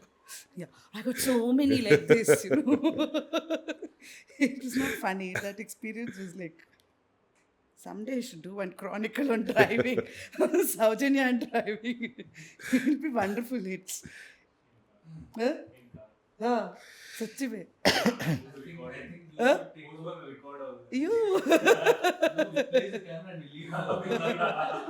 You need the navigator to trust. Like, listen, he can't because he said he doesn't like being a navigator. AI. You should take him out for it. Ooh, this thing moved. The road rage will be inside. No, earlier, no. I am the kind who used to pull my windows up, and I don't know Hindi swearing. Now I know. But back then, Throw one. so I learned some things like chutia. And anyway, but I am used to pulling the window up. Where was this, in Bombay or Delhi? Dude, first was US. My entry to driving happened because I had to drive. I used to live in New Jersey and drive to Philadelphia. So I had to learn driving. And driving in the US is very easy till you learn it. Right? And so for me, this merge and exits were like a nightmare. Yeah. Because you have to be fast. And then you're shooting bricks as well. Right. And people are very fast. And in that you're going and merging. Here it's a lot more easier, I feel. But there it is really scary. So every day lunch break, my team would take turns. And they would be following me, one in front, one behind. Oh, They that's literally sweet. did this. Yeah. They're very, like, US has taught me quite a lot. One of it is being independent. So the number of times people have done, and they would all be like laughing, come back. Today there were 15. There used to be this, Count. who's better in leading and training Sowjanya kind of thing. But I think everybody should, at some point, Learn as how a to drive. woman, learn Absolutely. driving. That's the most wonderful feeling itself. I've actually driven with handbrakes up because those were automatic cars there. But when I came to India, Vivek Nagar in Bangalore, it's a high slope. Have you driven a high slope with the stick shift? Yes. The car goes backwards. So I had to leave by 6 o'clock in the morning so that the traffic is less. And then I had to put the handbrake, and I drove and reached the office. And even leaving, I had to plan it based on because there is no patience for an elbowed in India. It's only then I understood how men think of women when they're driving. And I bloody well cashed it. We can do one more session on that as well, on how, to your point, on how to anticipate when a woman is driving. Okay, so when you ran the school, now business to a passion sport, it's a different hat, no, Chetan? It is. And money, your relationship with money while going through this is one thing. To balance it out and say, okay, this much is enough for me, but I need this enough coming consistently, and that is through the school. There's a satisfaction you're getting. Sometimes this is more than this. Like the Absolutely. satisfaction is more than the money. How do you... Mama! Well. Shorts. What rush? What kind of nail did you use? Chetan, your fault. Sorry. Yes. That's something you learn well. Apologize very quickly. Fast. That was pretty fast. So, what kind of what did you go through? How did you stabilize that? What's that journey like? Truth is, I'm still working that out. I like the honesty here. Yes. So it's not always as glamorous as it looks, for sure, right? It's really tough, okay, trying to only do this because you're passionate about it, right? Now, there are some times, like, for example, this last rally school, 3 days, so we decided to do it in Goa. About 4 days before the rally school, we had just 3 students. 3 students wasn't even going to cover my cost of going to Goa and coming back with those cars. Because we had to drive those cars, and those are race cars that drinks a lot of fuel. So it wasn't even covering the cost of my fuel. But now I'd already committed, and 3 students were already there. There was no way I was going to back out of it, right? So it's going to be a really tough month, which means now you're putting money through your pocket to just run the rally school. There is only so much passion can also take, right? Because at the end of the day, you have to feed your tummy. You need a shelter over your head. And it's... Okay, coming back to the rally school part, fortunately for us, a lot of things suddenly worked out, and we were overbooked for the Goa school. We normally take only 8 students. Finally, we had to take a 9th student in for the school. So there have been good months, there have been bad months. Fortunately, there are only 5 or 6 rallies in a year. So over a year, whatever we can accumulate through the rally schools, we keep by to do our rallying as well, right? But then there are these smaller autocrosses that happen, and these autocrosses, they happen so often that there is a lot of expenses that go into that as well, because it's not just the entry fee, but for a person like me, I don't do one run, I do about 5 runs, right? So any good weekend, let's say 5 runs at 5,000 rupees is 25,000 just on the entry. Then there's a fuel cost, and I run on high octane fuel in my car, which means we're paying about 160 rupees per liter of fuel. Okay. And then there is maintenance of the car. So typically a weekend of an autocross would cost me about, say, 60 to about 75,000 rupees. Right. And there are almost every weekend one autocross happening. Okay. Some autocrosses offer a cash prize. So if you win those autocrosses, you get a cash prize. A lot of them don't offer cash prizes. So now I have to be very choosy about which autocrosses I'm doing, which I'm not. Now I can't afford to do only autocrosses which are offering money, because then I'm not really being passionate about what I'm doing. There are some autocrosses which don't offer you a cash prize but are very well organized and run. And then, of course, being from the same fraternity, there are friends who are organizing certain autocross. Now, you can't say, you're my friend, give me the entry fee, but you will have to be a part of that event. So then you go and take part in those events. So, although it's not very easy, we try to do as much racing as we can every single week.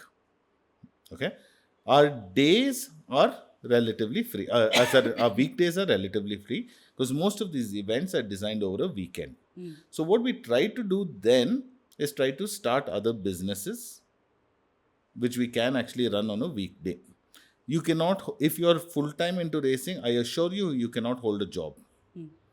Okay, because when you do a rally, and especially when it's out of town, your entire week is gone. You're shipping, you're doing. Correct. You're sending your vehicle, you're in the workshop getting your vehicle done. Then the rally itself is a 4 or 5 day process because you have your reconnaissance, you have, the documentation and stuff like that. So one entire week is gone. Now, if you have even 6 rallies, you're talking about 6 weeks, and no organization is going to give you 6 weeks off. Right? So you can't hold a job, a regular job. So more often than not, you start trying to think like an entrepreneur, try to start off you're hustling basically to make ends meet for you to do your next event. Then, of course, there's that whole thing about trying to get sponsors. Once you get a sponsor, no, you're a lot more relaxed because that takes care of most of your, costs. And then, of course, you can do so much more when it comes to practice, training, testing, everything. There's so much more you can do because you're sponsored. So it is a very, very tough balance to keep even to this day because this is my profession. Now, probably in the next couple of years when I do decide to, hang up my boots and not race anymore, then I think it would be a lot more different because then I can afford whatever income comes in just stays. It doesn't go out again. But in my profession, again, it's very difficult because you need to be relevant to be able to train. So if I am winning races today, people are going to come to me and say, yeah, train me. But if I am a has-been, they might not want to still come and train under me. That is still there. Right? So, yeah, it is. So I have to be relevant. That's the biggest challenge of my kind of a business. And that is why you need to be an entrepreneur and try to get other businesses running on the side. Considering we spoke so much about time, then this must be a proper race against time as well. It is. It is. I mean, you take any of these kind of sports, like whether it's racing, whether it's boxing, all this, there is a limit to which you can do it. Even for me as a person, my reflexes are going to slow down. It is inevitable, right? As I'm going to grow older, my eyesight is going to go, whether I like it or not, right? So it is a race against time. So we need to make the most of it when we can. And that's why I tell a lot of people, especially who come for training, I said, give it your 100% when you're doing it. When you're going to stop, you'll never know. So that's my piece of advice to all the kids who come for the rally school as such. Do people wear glasses like me? Yeah, of course. It's so hot, it fogs up, right? It does, not that they don't, but there is, solutions to these kind of problems. No, as in there is a actual solution that you put on your glass, which does not let it fog. Like soap? Not so. It's a formulated solution. I don't know what it's called. But you also use it for your windscreen. So in places where you're racing, where it's extremely cold, or when it starts raining, the glass does not fog up. So there are you use solutions that for your glasses as well. Yeah. Okay. So I'm going back to your win and loss. If you were, now that we spoke about students and various types of students, age groups, and just your own journey from where you started to where you are today, if I were to ask you, describe what win feels like and what does loss feel like, how would you describe it? Okay. Can you go back to a moment where you experienced it as well? Sure. I mean, I think one of the reasons why I think personally motorsports has helped me a lot is also because through my losses is where I've gained the most. Gained the most experience. I think I've gained so much more knowledge while losing, because it also gives me the opportunity to want to improve and not repeat these mistakes, right? There are so many solutions you find when you lose.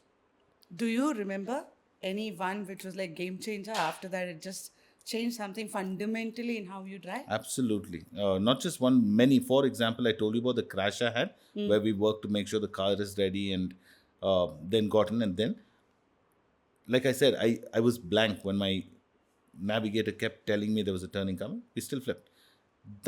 After that lesson, I don't think I've ever gone and raced in a car without getting adequate sleep. It was such an eye opener for me, that, and that's when you really, it hits you that, hey, it's not just you, there's a person sitting next to you too. You cannot afford to put that person's life in danger because of your stupidity. So being prepared for a situation is something that motorsports has taught me in a very, very big way. There are few things. One is, of course, um, time.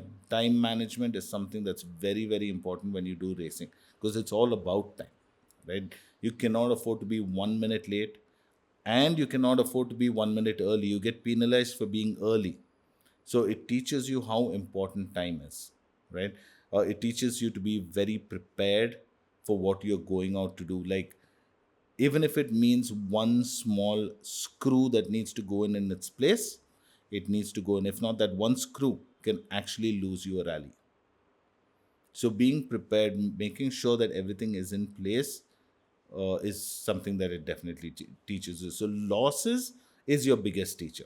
What you can learn from losing, you can never learn from winning, right? So um, that is why, again, I tell my students as well, don't take loss, don't let don't be a bad loser, because when you lose is when you're going to learn the most. Of course, winning has its own pleasure, its own joy, a sense of accomplishment, a sense of, saying, yes, it is worth me doing all that I am doing right now. So it's brilliant to win. Have you ever felt like giving up? On so many occasions, it's not funny. You, of course, there is that sense of loss when you do lose. Losing a race is not half as bad as retiring in a race because of a problem in your car. And that happens so often, it's not funny.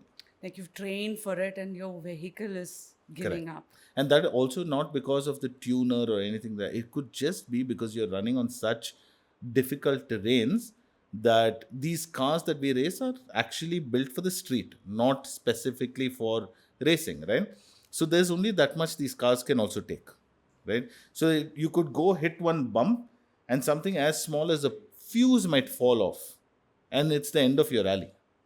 Because in such a big vehicle, what are you going to search for? That one small fuse. It's like a needle in a haystack, right? So you lose out. And, or let's say the lower arm of the car or the ball joint of a car would have hit one stone which is there, and it would have broken. What's a ball joint? It's a mechanical part of the car, but yeah, that could break. These are all parts which are moving parts in the car, right? And when this breaks, you're parked up on the side and you wasted like 3.5 lakhs. Sometimes it can happen to you on the very first stage of your rally, within 5 kilometers of you starting. That is frustrating, and when that happens, no, it there is, and then you have a losing streak. Sometimes you'll go for 2 years, 3 years without winning a single rally, and that can get extremely depressing. That can get extremely, how should I say, frustrating to a point where you say it's definitely not worth it. The truth is, it's like any business, right? You will have your ups, you will have your downs. If you can push through those bad times, eventually I'm sure you will come to, the good times of life. So if I were to ask you, of all the things that Chetan, from when you were growing up as a child to today, what has rally given you to yourself? What is it? Emotion. What emotion? Every sort of emotion. I mean, that I think is the basis of all my emotions: happiness, sadness, frustration, anger, to everything, sorrow, everything. I mean, it is a part of me. I don't think I would be the same person, or I don't think I'd even want to survive without having motorsports or rallying in my life. So to me, emotion is what motorsports has actually brought me. Wow. I once went for this class, shooting class, and it's taught by people who are in the state and national levels, and they teach you shooting. And for someone like me who's extremely impatient, I need to learn it very fast. And I'm like, yeah, just teach me how to aim. And they don't teach you how to shoot till you learn how to control your breath work Right. and control your whole body and the mind, the frame. And then only shooting starts. I think it's brilliant to actually aspire to come and learn from the best. But you're telling me till you are active is when you have got a lifeline of teaching. Uske baad that starts. Yeah, it does. It starts deteriorating. Yeah. Yeah, our sport unfortunately is like that, right? Because technology keeps changing for us. So unless I am driving those cars which are that fast, and I can prove to people that I can handle that pace, that I can be so good, how can I teach somebody else? It's as simple as that. Very true. Rapid fire, last set. Let's go. Okay. What's the moment you felt most alive behind the wheel? And would you trade it for anything else? Would I trade it? Absolutely not. The moment was when I won the Karnataka 1000 rally, which only, I think, 3 Karnatakans have actually won overall. Is it rigged? Absolutely not. Why only 3 Karnataka guys are always winning? Are we good, Karnataka guys? Brilliant. We have legends in their own, like in their own right, like Vikram Tyres, for example. He was while growing up, I grew up watching him drive, Oh. and he's been brilliant behind the wheel. So, of course, he's from Karnataka as well. So, You've been inches away from crashing at 150 kilometers per hour. What happens in your brain in that split second? Is it silence or chaos? it's actually silence. There's a lot of calmness that happens because that's the only way you'd be able to control a situation like that. If you panic at that moment, it's all over. So you train to not panic. Absolutely.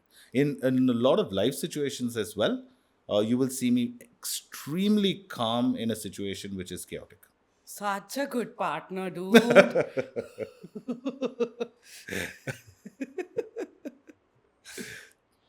Siko, ladko. No, I'm looking at the camera and telling. No, something all calmness, judgment. No, again. Can Adrenaline, become addictive? yes. How do you come down from that high in everyday life? I mean, reality will automatically bring you down. You don't have to try. Good question.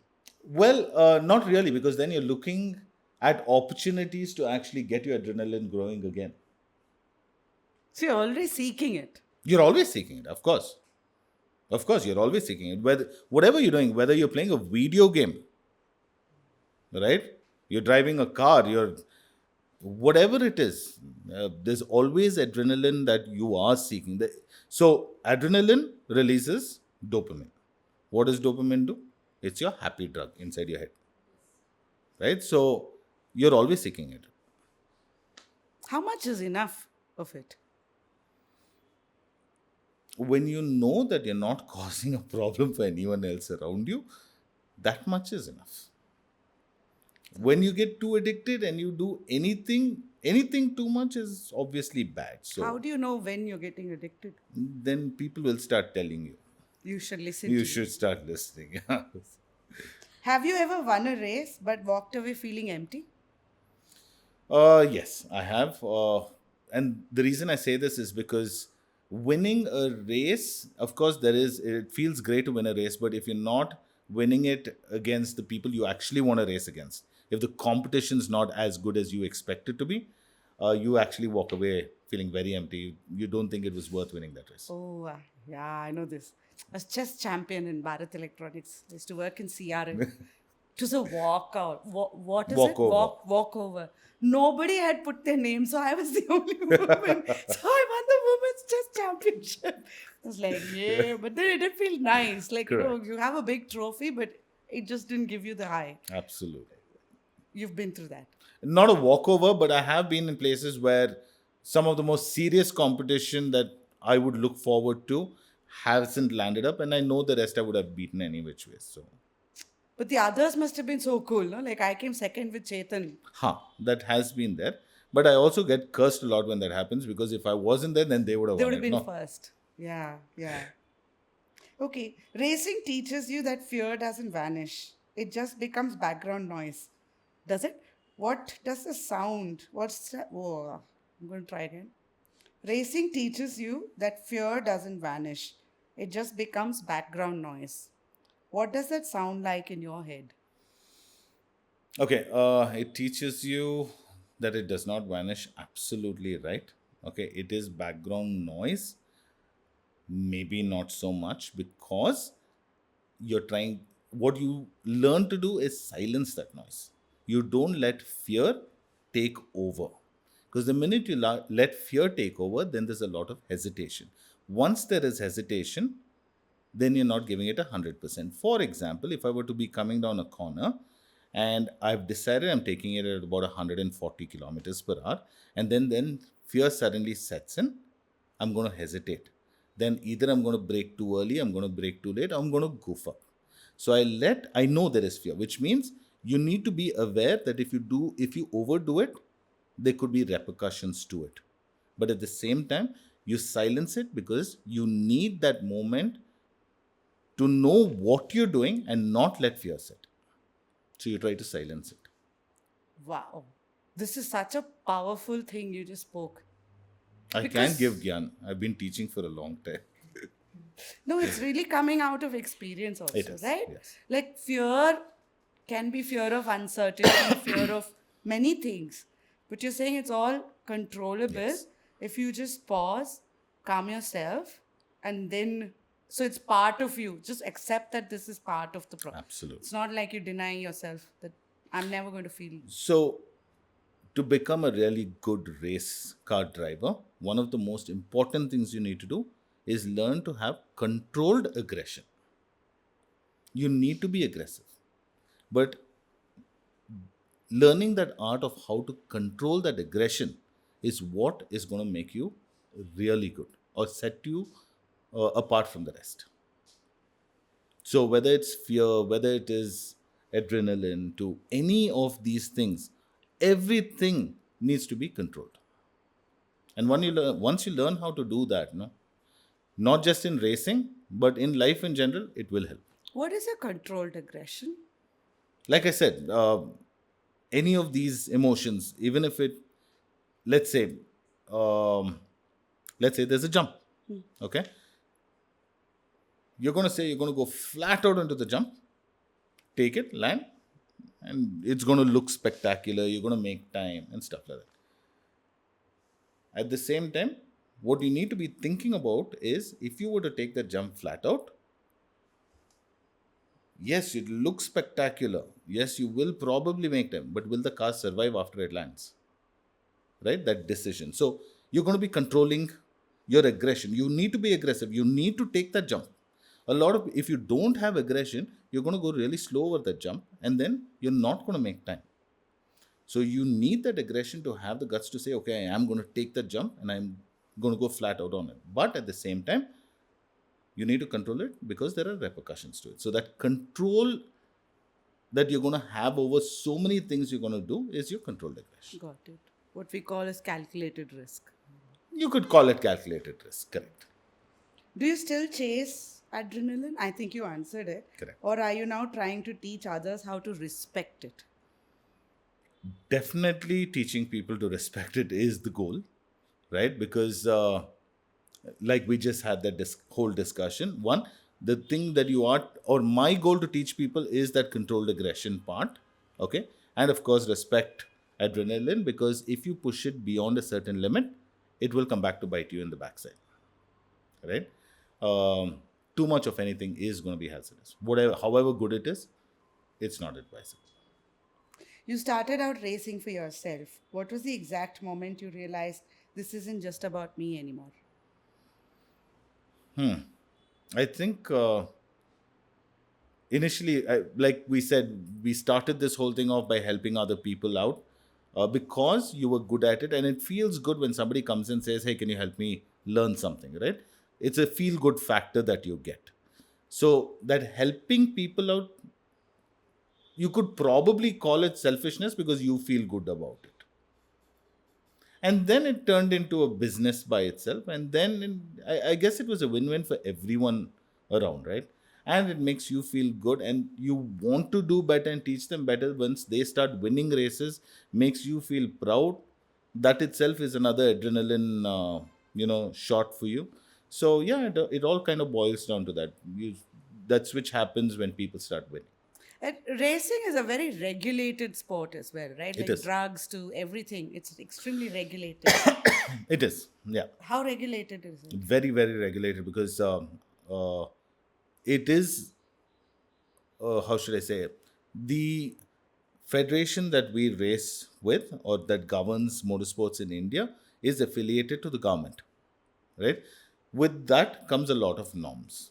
So let's say that there is somebody who does do drugs, and there are checks, random checks that happen at our events. If you're found taking drugs, then you are banned from the sport for life.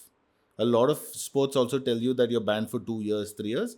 In our sport, there is zero tolerance. You just banned. You're just banned for life. You'll never get a license, a racing license from the federation, because especially in our sport, you're putting so many people's lives on the line, right? Because if you're racing in in places, or even on the road when you're doing your transport sector, you could go and hit people if you're not in your senses. So alcohol, drugs, all this is an absolute no-no. And that also teaches you to respect other people's lives and yourself, not to do drugs. You're not just talking about before the race, because some of these are like Oh yeah, traceable they to yeah, yeah, days to they'll weeks together. no. Some of these, I mean, most drugs are traceable in your system for 6 months. 6 months. Absolutely. So they do a hair follicle test. So in a hair follicle test, a lot of drugs are, you can actually find out you've had drugs for 6 months. Wow. Yeah, and so it's not just before racing. Uh, there's another beautiful thing about it. It's just a joke, of course, but they say that if you don't want your kids to ever do any kind of drugs, get them into motorsports. That should be All a the sense. money is used, the drug money is used for Put it- cars, and obviously you cannot do drugs because you're tested all the time. People don't join your rally school to become racers. They join to find courage. Did you plan to create a community of that? Well, I don't know about them trying to find courage, but I think a lot of them, like we also discussed previously, want a sense of belonging, right? A lot of people join probably the library, a lot of people join, reading clubs or biking clubs. One such community is our racing community. But what they also get in bonus is adrenaline, right? And become better drivers, because we teach you techniques where if you skid, how to prevent those skids and things like that. So joining this community has so much more benefits uh, than just learning how to race. So it's not only for people who want to race, but also for people who just want to belong to a community. Got it. And the fastest cars don't always win. It's the ones with the best teams. What's the one what's the one thing you teach about trust in racing that applies to life? Well, I think we've already covered that, right? Pretty Yeah. much about the amount of trust you need to have in your navigator and your service team. Has a student ever surprised you by doing something you thought only a pro could pull off? Absolutely. One of my very recent students, his name is Jahan Singh Gill from Chandigarh. Young lad, he came in for his first training, a level 1 training, and very aggressive, of course, young blood, very, very aggressive. He comes, and I think on the third or the fourth lap of the track, he actually flips.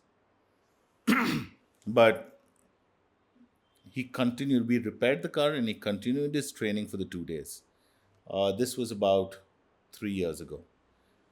last year, he actually topped the charts and won the junior rally championship and won the INRC 3 championship, which was really really brilliant.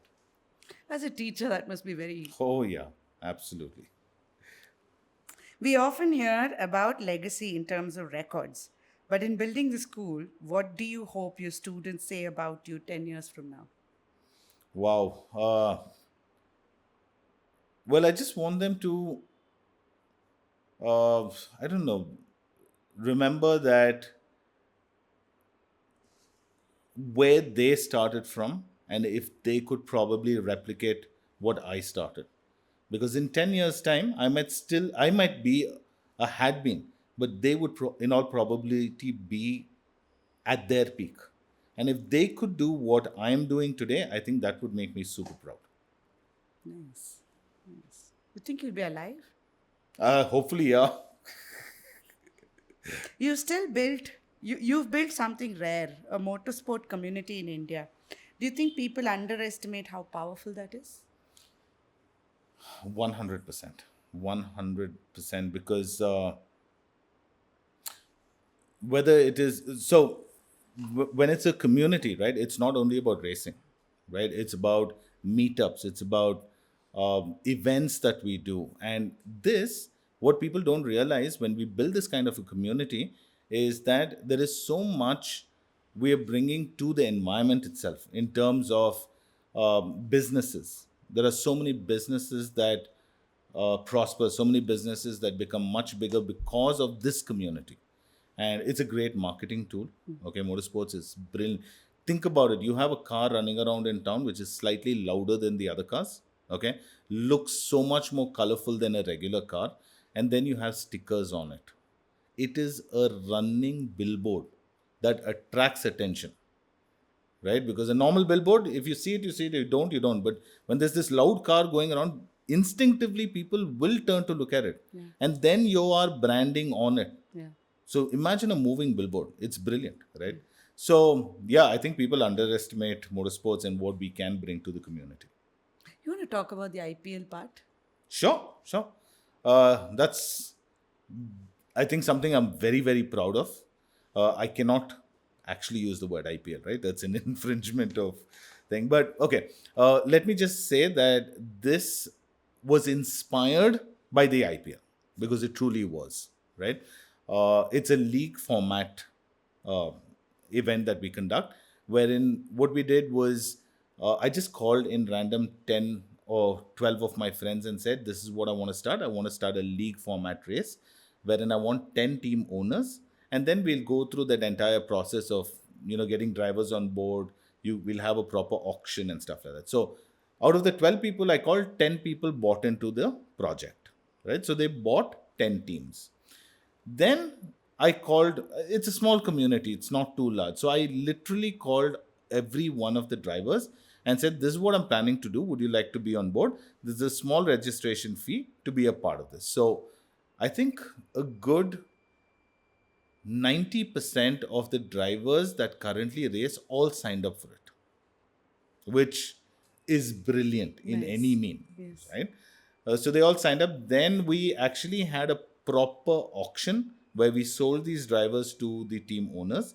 We gave them a wallet size, and within that wallet size, and for the first time, so many drivers got paid to actually participate in a race instead of actually paying to participate. For the first time, these drivers got paid. Wow. So we created that as a really awesome thing.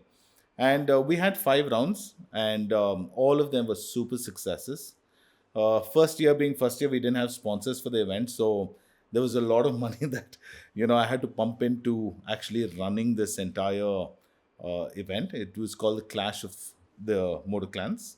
Okay, it was themed based on clanish behavior, because each team became one clan, and they would fight together against the other clans and stuff like that. So it really was a super success. So if you look it on paper, although the entire event was a super success, the balance sheet looked really, really bad. So yeah, this is going to be the second year. We are hoping to secure some sponsors for that event.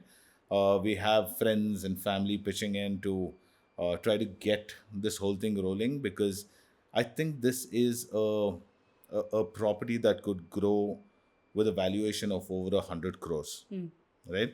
Um, but we need the investors, we need people to come in to say, okay, I'm willing to put this in. I need television, I need radio partners. We did have a radio partner as well, but we need a television partner to come in. And when these things start falling in place, this could be the next big thing for Indian motorsports. Is there anyone you want to call out over here?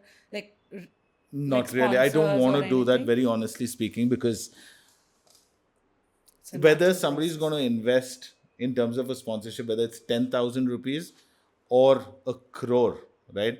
I would respect them equally. Yeah. So I do not want to mention anyone in particular, Fair. but I would appreciate anyone who'd be interested, and most importantly, be as passionate as I am to be a part of this whole thing. I think that for me is the most important thing. It shouldn't just be about the money for them. For me, it's more about them being as passionate and being as involved as I am in this whole thing. Chetan, thank you so much. This conversation, I think, was enlightening to understand speed from you. I think you changed the meaning of speed throughout this conversation. And the whole concept of endurance and what motorsporting means and parallels to life, I think was a brilliant conversation. I think the pleasure was as much mine. Thank you so much and the team for being here and actually making this happen for us. Thank you. And if you guys are really interested in starting on this journey, follow the link that we give. I hope we put a link. Follow the link. And let's see if we can organize something specifically from this episode that brings people who want to get into this. Like I together. said, I'd love to do that. So we'll work something out. Sure. Put it out there, and anyone who comes in through this, I think we'll give them a really special offer. Yeah, and I think more than the offer, the whole pleasure of learning from him, the legend himself, I think is something that you shouldn't miss. So thank you so much. Thank you. We good? Okay.